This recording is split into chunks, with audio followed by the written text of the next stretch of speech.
This is Lewis Rubin with the Continuing Church of God. The Ten Commandments, the book of the Ten Commandments.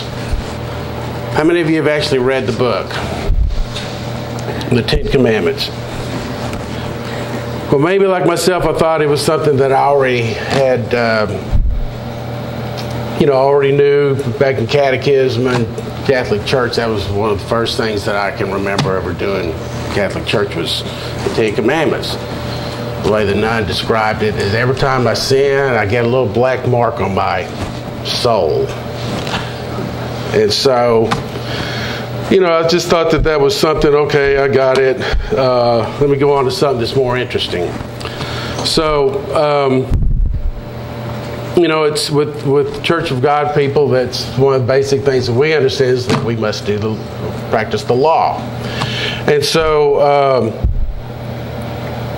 last year when I was at the Feast of Tabernacles, I thought, maybe I ought to pick up that book and read it, and maybe there's one or two things I'm not getting right, So after I started reading it, I got through the fifth chapter, and it's like, I got to redo all this. I got to rethink all this. So I started back up, and so I thought it was probably maybe a good subject to do a sermonette on and try to encourage everybody, if they have not read that book, to pick it up, take it home, go through it, and just examine yourselves, because I don't know that anybody gets all 10 of them right. And so there's always something that you can be picking up, do a little adjustment and tweaking here and there. So I'm just going to go through a few things. I'll only cover probably the first and second chapters, and I'll just describe some things in it that I thought that was interesting to me. Maybe you guys thought that too. So let's go to Exodus 20, and we'll be staying in there a lot. May go to some other ones, but just kind of stay in Exodus 20 during this sermonette. And so the first chapter is about 8 pages long, and it starts off, Exodus 20, verse 2 says, I am the Lord your God, who brought you out of the land of Egypt, out of the house of bondage. You shall have no other gods before me. And in Matthew 4:10, we don't have to turn there, but Matthew 4:10 Jesus taught and expanded the first commandment. He said, you shall worship the Lord your God, and him only you shall serve. That's Matthew 4:10. Matthew 22:37 also says, Jesus said to him, you shall love the Lord your God with all your heart, with all your soul, and with all your mind. This is the first and great commandment. So in Acts 24:14, if you'd like to go there, Paul said, I worship the God of my fathers, believing all things which are written in the law and in the prophets. So on page 8, Dr. Teal points out, Acts 5:32, we are witnesses of these things, and so is the Holy Spirit, who is given by God to obey him, to those who obey him.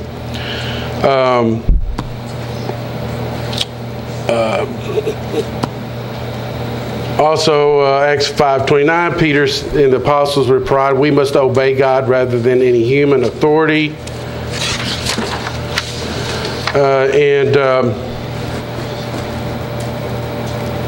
And the big part about this first commandment, whoever you obey most is your God. And so we all need to really examine ourselves there and really be honest. Who do we obey most? Also, Dr. Teal pointed out on page 9 and 13, even though Jesus referred to the first commandment as the greatest commandment, this is the commandment that is violated the most. And on page 9, trusting in God, Proverbs 3:6 says, in all your ways acknowledge him, he shall direct your paths. Verse 7, do not be wise in your own eyes, fear the eternal, and depart from evil.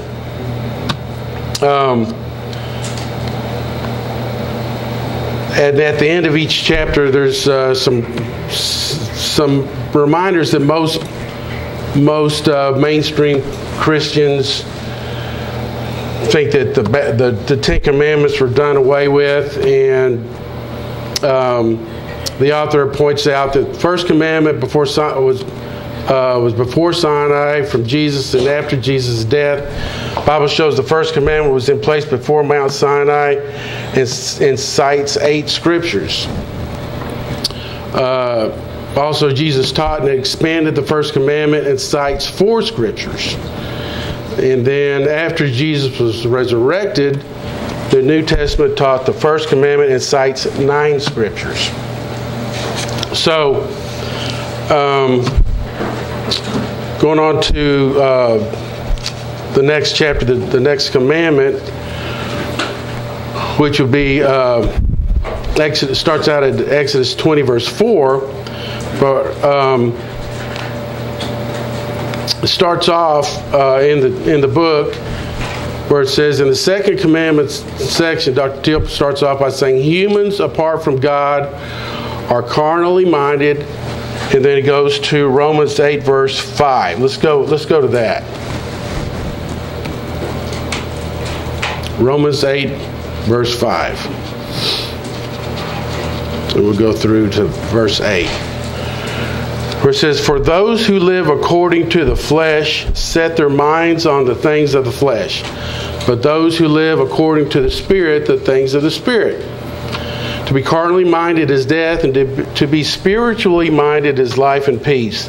Because the carnal mind is enmity against God, for it is not subject to the law of God, nor indeed can be. So then those who are in the flesh cannot please God. So we really got to think about that. What are we doing here? What are we thinking? You know, when we think about things, are we regulating our thoughts? God's Spirit kind of catching us on what we're thinking, or do we just think fleshly, carnally? It says the carnal mind wants something to help worship God, like something physical to remind him of the invisible God. This type of item is forbidden in the second commandment. So like we know about, think about the cross is one thing that comes into mind. People take, if you're a mainstream Christian, you're going to have that cross around everywhere. It's important to them, and that's how they're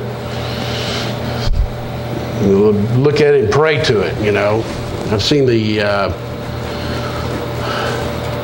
a decal that goes around, I don't know, on the back of people's cars where there's a guy with his horse and he's at a grave site and there's a grave mantle and then a cross and he's kneeling and praying to it. And this is what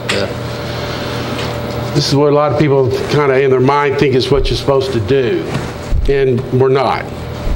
So hop over to Exodus 20, verse 4, where it says, you shall not make for yourself a carved image, any likeness of anything that is in heaven above, or that is in the earth beneath, or that is in the water under the earth. You shall not bow down to them nor serve them, for I, the eternal God, am a jealous God, visiting the iniquity of the fathers upon the children to the third and fourth generations of those who hate me. In verse 6, but showing mercy to thousands, to those who love me and keep my commandments. Now, you may not bow down before crosses, deities, or saints, but could you be making your job, your social status, money, appetite, or possession your idol? Something we all need to think about. The Bible shows the second commandment was in place before Mount Sinai and cites 3 scriptures. Jesus taught and expanded the second commandment and cites 5 scriptures. And after Jesus was resurrected, the New Testament taught the second commandment and cites 18 scriptures. And so I'm going to close at this point. And thank you very much.